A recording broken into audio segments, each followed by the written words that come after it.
Now, ano ang ating gagawin para mamunga ng sagana ang ating pananampalataya sa Diyos? Ang sabi ng verse 4, remain in united to me, and I will united to you. Sa Tagalog po mga kapatid ko, manatili kayo sa akin at mananatili ako sa inyo. Pag binasa po natin yung ating topic ngayon, 8 beses itong binanggit. Mas marami kisa doon sa sanga. Mas marami. Yung sanga, 6 na beses lang. Pero yung salita ditong manatili, 8 beses po yun. Mula doon sa verse 1 hanggang doon sa verse 8. 8 times na binanggit ito ng Diyos na manatili kayo sa akin at mananatili ako sa inyo. Palakpakan ng malakas ang Diyos muna. Palakpakan. Ano po ibig sabihin ng Diyos? Ang kahulugan po ng tawag dito ng manatili sa Diyos ay kinakailangan tayo ay bilang sanga, kinakailangan tayo ay manatili tayong nakakabit doon sa puno. Now, wala po yung pinagkaiba doon sa isda. Nakita na ba kayo ng isda? Taas po ang kamay na hindi pa nakakita na isda. Lahat tayo nakakita na isda. Kapag ang isda po ay hiniwalay mo sa tubig, ano po mangyayari sa isdang ito? Mamatay. Mahina, ano mangyayari? Mamatay. Mamamatay ang isdang ito. Bakit? Sapagkat po siya ay sanay sa tubig. Sa tubig siya nabubuhay. Tama po ba? Kaya pag nilagay mo siya dyan sa iyong plato, mamamatay siya kahit siya ay buhay mo inilagay dyan. Ha? Mamamatay siya bilang isda.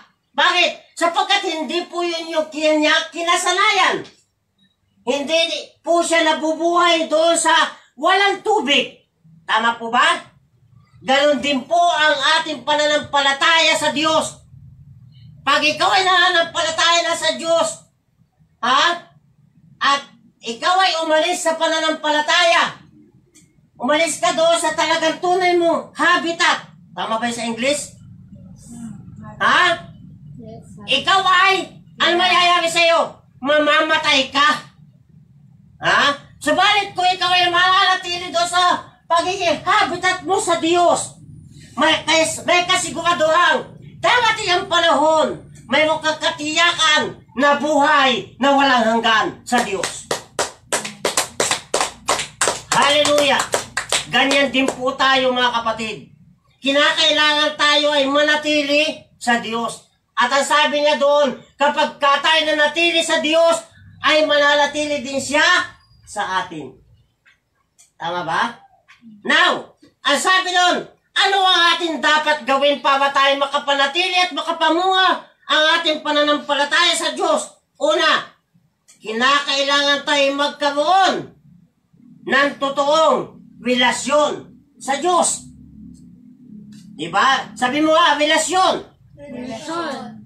Pag sinabi relasyon sa Tagalog ay? Sa English. Relation. English, ano tawag doon? Relation. Relationship. Sa iba pang term na Tagalog, ugnayan. Ugnayan. Relasyon. Diba? Napakahalaga na tayo ay may ugnayan sa isa't isa bilang pamilya. Tama ba? Amen. Tama ba? Katulad po nito na ating ginagawa. Ito ating pamilya ay may isang magandang ugnayan sa Diyos. Sa ganitong pagkakataon, tayo nagkakatipon para saan? Para sa Diyos. Diba? Dahil ito ating sinumpaan at ito yung ating relasyon, ugnayan natin sa Diyos. Tama po ba? Relasyon. Sabi mo nga ulit, relasyon. Relasyon. At kapag ikaw ay may relasyon sa Diyos, kinakailangan, ano ang dapat mong gawin? Manalangin. Diba? Tingnan mo si Kristo. Noong si Kristo ay nasa katawan tao, may panahon siya na, di ba may panahon siya na siya ay nananalangin mag-isa lang? Minsan, nagpapaiwan pa nga siya sa mga bundok di ba? At pinauna na niya yung kanyang mga alagad Minsan nga, mapabasa mo sa Biblia, dumating yung panahon na pagkatapos siya mangamal, pinauna niya sa kabilang ibayo yung kanyang mga alagad. Di ba? At nung nung nasa dagat na yung mga alagad, ang Panginoon Jesucristo ay naglakad sa tubig kasunod ng mga alagad. Kaya sabi nung makita ng mga alagad, ang Panginoon naglalakad sa tubig, ano sabi niya? Multo. Ano sabi ng Panginoon? Hindi ako multo, ako ito. Di ba? Bakit siya ay napahuli sa mga alagad? Kasi meron siyang personal na ugnayan at siya pa'y nananalangin sa Ama kung anong dapat niyang gawin. Yung tinatawag na relasyon niya sa Ama. Ganon din tayo. Kapag tayo may totoong relasyon sa Diyos, may panahon kang manalangin, may panahon kang makinig ng salita ng Diyos, may panahon kang mag-meditate ng salita ng Diyos na ito. Hello! Kabalit kung wala tayong relasyon sa Diyos, marahil ikay abalang-abala sa mundong ito sa paghahanap buhay, pagpapayaman, para may makain, hindi po masama yan. Pero huwag mo naman kalimutan, ang para sa Diyos ay sa Diyos, ang para sa iyo ay sa iyo. Hello? Diba? Kapag tayo ay may personal na relasyon sa Diyos, hindi ka mapapakalila, hindi ka mananalain sa Diyos. Hindi ka mapapakalila, hindi ka magbasa ng salita ng Diyos. Hindi ka mapapakali na ikaw ay mag-meditate. Ano ba sa Tagalog yung meditate? Magnilay-nilay ng kanyang salita. Di ba? Hello? Wala pa na malakas ang Diyos. Kinakailangan din may personal na communication sa Diyos. Ano ba sa Tagalog yung communication? Pakikipag-ugnayan. Halimbawa, katulad natin, nagkaiwalay tayo sa isa't isa, kinakailangan nito ay gumamit ng cellphone, mga tinatawag gadget, communication, para tayo magkaroon ng pag-uusap o ugnayan. Di ba? Kaya sa pamagitan ng communication, maraming nagkakaroon ng relasyon, di ba? Di ba? Di ba iba, naghahanap sila ng karelasyon, mga foreigner, di ba? Nakakahanap sila ng mapapangasawa through the cellphone. Di ba? Doon sila nakakatagpo ng kanilang mga... Dito po mga kapatid ko, kapag tayo may totoong relasyon yun, kung tayo gusto natin manatili sa Diyos, kinakailangan natin ng relasyon sa Kanya. Relasyon, sabi mo relasyon. Yeah. Gaya natin, no? Kaya kami naging mag-asawa ni mama mo. Dahil kami ay mayroong relasyon. Hindi naman pwede na kami unang nagkita lang, nagpakasal na kami. Agad? Hindi po pwede yun. Diba? Nag-uumpisa isang bagay na yan sa pagkakaroon ninyo na isang magandang ugnayan. Tama ba? Yan. Galing din sa Diyos. Kung gusto natin manatili sa Diyos, kinakailangan tayo may tama at totoong relasyon sa Kanya. Kinakailangan tayo may panahon na magdasal, muni-muni ng kanyang ng kanyang salita, makinig ng kanyang salita. Meron tayong panahon para sa ganitong bagay. Di ba? Kung wala tayong panahon sa ganitong bagay, ibig sabihin, wala tayong relasyon sa Diyos. Tama ba? Hello? Amen. Di ba? Katulad po ng halimbawa, yung mga hindi natin kakilala, malayo sa atin, ibig ba sabihin nun, may relasyon tayo sa kanila? Wala. Hindi kakilala eh. Yeah, di ba? Wala. Dahil hindi natin sila kakilala. Pero halimbawa, yung ating kapitbahay, meron ba tayong relasyon sa kanila? Meron. Bilang kapitbahay. Di ba? House, ano tawag doon? Household. Neighbor. Yeah, meron tayong kaugnayan sa kanila bilang neighbor. Halimbawa, doon sa ating kapatiran sa mga mananampalataya, katulad ng mga nanonood dyan, nakikinig ng salita ng Diyos, meron ba tayong relasyon sa kanila? Meron. Meron. Bilang mga anak ng Diyos. Palakpan natin ng malakas ang Diyos. Bilang kapatid natin sila sa pananampalataya. Meron tayong relasyon sa kanila. At meron din sila at meron tayong relasyon sa Diyos na ating pinakikinggan, pinaglilingkuran. Yan po ang mga relasyon, mga kapatid ko. May iba't ibang klase ng relasyon. Pero napakahalaga niyan. Magkaroon tayo ng totoong relasyon sa Diyos sapagkat ang sabi doon, kung mananatili ako sa inyo, ang sabi doon, manatili kayo sa akin at manatili ako sa inyo.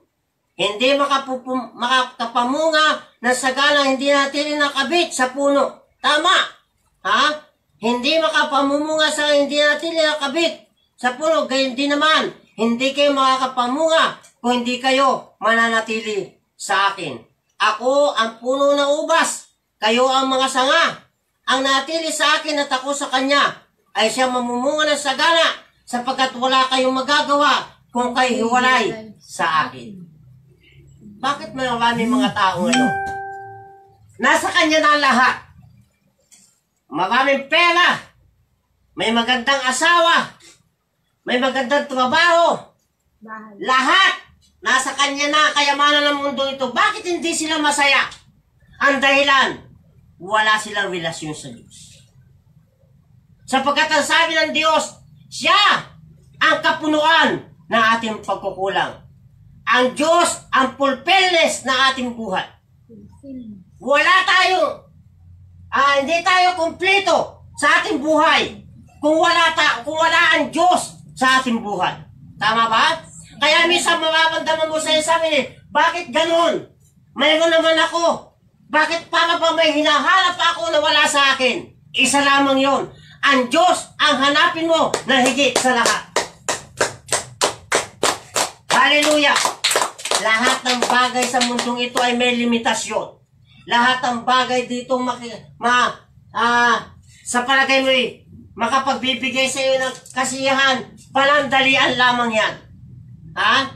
Bakit maraming mga taong hindi makontento sa kanyang sarili? Sapagkat hindi niya kasama ang Diyos. Subalit kung kasama mo ang Diyos, mga kapatid ko, anuman ang nangyayari at nagaganap sa buhay mo, nagkakaroon ka ng contentment sapagkat alam mo, mga kapatid, na ikaw ay kasama mo ang Diyos na ito. Siya ang may-ari ng lahat ng bagay. Hello? Ano sabi doon? Sapagkat wala kayong magagawa kung kayo hiwalay sa akin. Ano ibig sabihin ito? Anong pagkakaunawa ninyo dito? Kahit na sabihin mo matalino ka ngayon, kahit sabihin mo, tawag dito, kilala at sikat ngayon. Kung hiwalay pa din tayo sa Diyos, we are nothing. Diba? Tama? Diba? Bakit maraming mga sikat na tao nagpapakamatay? Walang kasiyahan. Walang kasiyahan. Walang contentment. Hindi siya kontento sa kanyang sarili. Hindi siya masaya sa kanyang buhay. Lagi may kulang ang hindi niya alam. Si Kristo ang kasagutan ng kanyang mga kakulangan sa buhay. Hallelujah! Si Kristo ang pinangkam fulfillness ng ating buhay. Hello! Kayong nakikinig, kayo nakasusumpong ng gawain ito. Kung hindi ka nagiging masaya sa buhay mo, may hinahanap ka, ngayon pa lang, si Kristo ang hanapin mo. Hallelujah! Glory to God! Kapag si Kristo ang hinanap mo sa buhay mo, kahit sabihin mo wala kang pinansyal, kahit sabihin mo wala kang halos isubo na pagkain ngayon, ang Kristo ito, ang may-ari ng lahat ng bagay, siya ang magbibigay ng pangailangan natin sa buhay na ito. Hallelujah! Glory to God! Kung hindi ka masaya, nakakaranas ka ng mga bagay na tila ba katapusan na ng mundo mo, si Kristo ang kasagutan ng mga katanungan mo at ng mga hinahanap. Sapagkat ang sabi niya, wala kayong magagawa kung kayo hiwalay sa akin. Ano man ang gawin natin sa buhay na ito? Kung hindi natin hahanapin ang Diyos sa buhay na ito, hindi ka magiging masaya. Maging masaya ka man ngayon, bukas, malungkot ka na naman. Subalit kung tanggapin mo ang kanyang salita, manalig ka sa kanyang salita, pag tinanggap mo siya ngayon habang buhay, mga kapatid, makakawalas ka ng kagalakan at kakuntintuhan sa iyong buhay. Hallelujah! Lahat tayo nakakawanas, mga kapatid, minsan ng mga bagay na hindi man natin hinihingi, pero nababanasan natin. Minsan, nakakawanas din ako sa physical na karamdaman. Pero minsan, hindi ko yung sinasabi sa aking pamilya, sa sarili ko lang. Hindi ako po nagsasalita ng mga bagay na maaaring ito po ay ikahina ng aking mga mahal sa buhay. Basta lang lagi ko sinasabi sa Diyos na, Lord, wag naman po sanang abutin ako sa ganitong kalagayan. Dahil mayroon pa akong mga pangarap din sa aking pamilya. Nais ko po na kahit sa unang panahon na aking paglilingkod sa inyo ay maibigay ko pa yung mga bagay na pangarap ko sa kanila.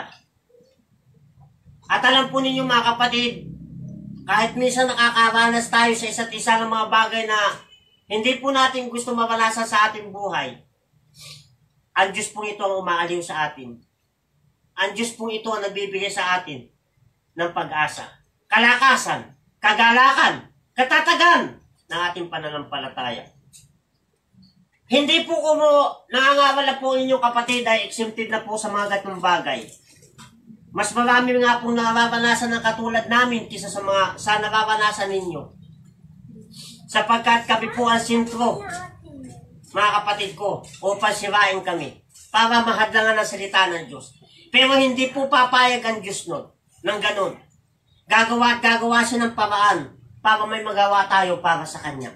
Palakpakan ng malakas ang Diyos. Nawasabi po doon,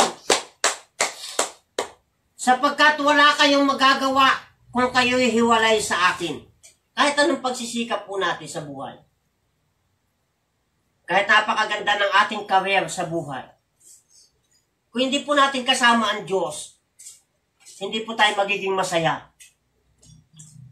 Kahit tayo maraming pera ngayon, sagana sa lahat ng bagay, kung hindi po natin kasama si Kristo, magiging malungkot pa din ang buhay natin. Subalit kahit ikaw ay walang-wala ng mga bagay sa mundong ito, kung kasama lamang natin si Kristo sa ating buhay, naniniwala ka sa buhay mo. Naniniwala ka kay Kristo na lahat ng bagay sa Kanya. Nagkakaroon ka ngayon ng pag-asa na gagawin ng Diyos yun para sa iyo at para sa akin. Hallelujah! Ang sabi ng verse 7, kung nanatili kayo sa akin at nanatili sa inyo ang mga salita ko, hingin ninyo ang inyong maibigan at ipagkakaloob sa inyo. Napakaganda po na sinabi ng Diyos na ito. Napakaganda po na inaalok ang Diyos na ito. Ang sabi doon, kung nanatili kayo sa akin at nanatili sa inyo ang mga salita ko, hingin ninyo ang inyong maibigan at ipagkakaloob sa inyo. Ano po ibig sabihin ng Diyos? Brad, kung ako ba'y humingi ng kayamanan, ibibigay ng Diyos? Yes, kung kalooban niya. Ibibigay niya yun, basta maghintay ka lang. Huwag kang mainip. Misa sa ating buhay, ang gusto natin, pag humingi tayo sa Diyos, ang gusto natin, andyan, agad-agad sa ating harapan. Minsan, ang gusto naman ng Diyos, kapag humingi ka ngayon, anak, maghintay-hintay ka muna. Di ba? Minsan, katulad din po natin bilang isang magulang, kapag humingi yung ating anak, minsan hindi agad tayo nagbibigay. Para ano?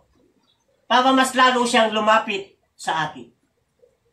Kasi kapag ang isang anak ay binigyan mo agad ng kanyang hinihingi, mga kapatid, minsan, hindi na siya muli lalapit sa iyo. Subalit kung minsan, pag humingi siya sa iyo, tapos ay hindi mo agad ibinibigay yung kanyang kahilingan, ano ginagawa niya? Kukulitin at kukulitin ka hanggang ikaw ay magbigay.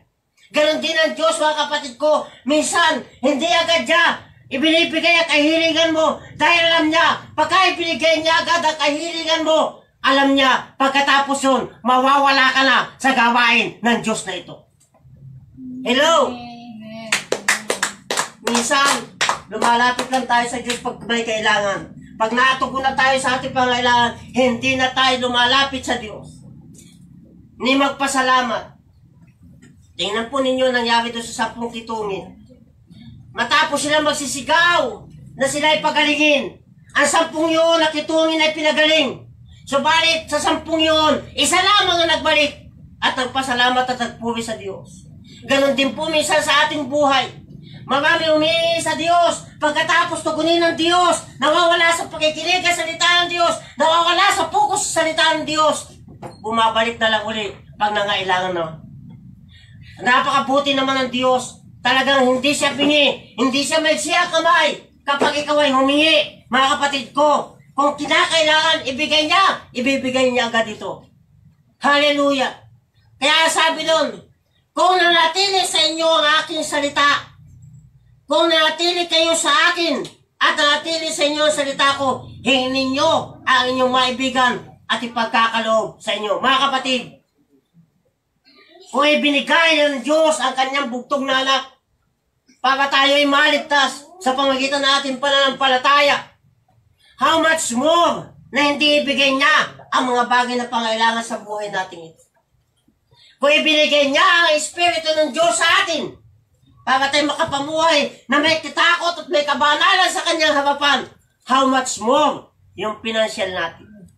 Glory to God, napakaliit naman ang ating pananalig kung sa pamagitan lamang ng mga material na bagay natin hinihingi na hindi dumarating, ay mawawala ka na sa puko sa Diyos. Napakababaw na dahilan. Napakamaraming bagay kung iisipin mo na ginawa ang Diyos sa ating buhay. Yun ang pagnilayan mo. At kapag pinagnilayan mo yung mga bagay na dinaanan mo na pagtagumpayan mo na kasama ang Diyos, lalakas ang loob mo, maiisip mo na hinihingi mo yun. Katiting lamang pala sa mga bagay na ginawa ng Diyos sa buhay mo. Hallelujah!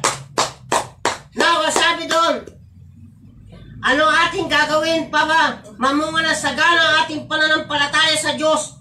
Kailangan natin tuparin ang kanyang salita. John chapter 15 verse 10. Kung tinutupad ninyo ang aking mga utos, mananatili kayo sa aking pag-ibig. Tulad ko, tinutupad ko ang mga utos ng aking Ama, at ako'y nanatili sa kanyang pag-ibig. Palakpakan na malakas ang Diyos. Napakagandang basihan. Napakagandang halimbawa ang iniwan ni Kristo na nasulat sa Biblia. Siya po ay bumaba mula sa langit upang abutin ikaw at ako. Upang subukan niya kung paano maging tao. Marahil yung nararanasan mo ay naranasan din niya. Kaya naman ang sabi niya doon sa ating binasa, kung tinutupad ninyo ang aking mga utos at tinutupad ko ang utos ng aking, manatili kayo sa aking pag-ibig. Tulad ko, tinutupad ko ang mga utos ng aking Ama at ako'y nanatili sa kanyang pag-ibig. Sa madaling salita, kinakailangan natin tuparin ang kanyang salita. Para ano? Para tayo ay manatili sa kanyang pag-ibig at tayo managana ang bunga na nais ng Diyos sa ating buhay. Hello! Dapat sundin natin ang kanyang mga utos, ang kanyang salita. Kahit minsan masakit sa atin, gawin natin. Di ba minsan, pag-uutosan mo yung iyong anak, minsan magdadagabog pa. Parang ayaw sumunod. Di ba? Pero sumusunod din naman sa huli. Basta pagpapasensyahan mo lang. Di ba? Ganon din ang ating Diyos. Minsan kapag may utos siyang pinagagawa sa atin, minsan ayaw natin sumunod. Pero sa bandang huli, sinusunod din naman natin.